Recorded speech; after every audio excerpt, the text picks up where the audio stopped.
This is Chicago's very own WGN Evening News at 5. First, though, as seen from SKYCAM, you know the signs. Now meet the guys behind some of Chicago's iconic looks. Well, you may not know their names, but you definitely know their work. They are behind some of the most iconic signs that make up Chicago's skyline. WGN's Amy Rutledge got a chance to meet them and joins us now with their story. Hey, you know, Chicago's skyline, I mean, let's face it, it's one of the most distinguishing characteristics. The massive buildings and the companies towering over the lakefront.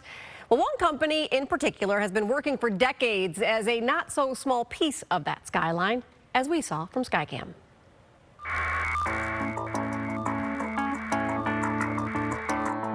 They make up part of the city's skyline, part of its history, and are recognizable across the country. Iconic signs are everywhere. Many of them either designed, manufactured, or maintained by a couple of guys who decided to dabble in the business nearly 4 decades ago.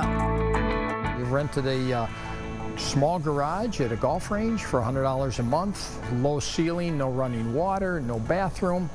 And we just kept doing work and kind of turned a side job into a full-time business where we are today, 37 years later. And right now they got that dimmer straightened out then, right? Yeah, dimmer straightened out, everything's good. Rob is the artist. Bill is the builder. The founding team behind Olympik Signs, a little company that would, thanks to a big break in the early 80s. Our first big project, I want to say, was probably the Portillo's hot dogs at Finley and Butterfield in Downers Grove.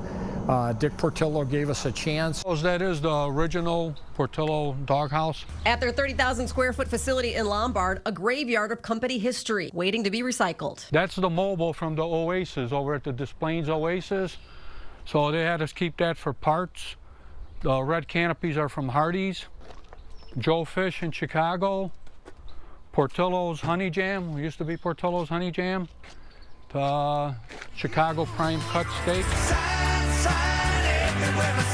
The Prudential Building, Harry Carey's, and dozens of other restaurants, Midway, Navy Pier, Cadillac Palace Theater, the former Oriental Theater.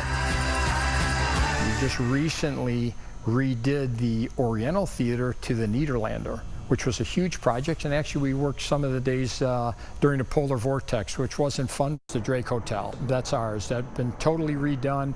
That's all new LED. Their crews scale massive heights, rappelling down buildings, flying in via helicopter, working in tough conditions to get the job done. It took about 3 months to get the mall signage up in Rosemont. When we were doing that, it was summer, and you're working in these signs, and it was like 100 degrees. We had guys just saying, you know, it's just too hot. Now it's a safety issue. They've come up with just about every type of sign or banner you can imagine. Both Bill and Rob's grown kids are now involved, and like many of their products, the future is very bright.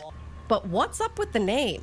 I cannot tell you how many people stop us and say, hey, we think you misspelled your name, and then we kind of, that's a pitch point for me to kind of say, well, let me tell you how that ended up happening. And by the end of the conversation, I sold them a sign. First started the company, they both agreed on Olympik with the C. Right. Years later, the United States Olympic Committee came along, knocking on the door, saying they had to change it.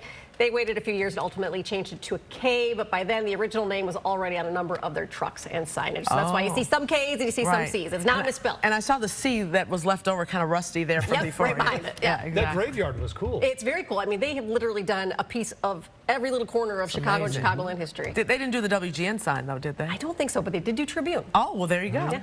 Thank you. Fun story. Thanks, Amy.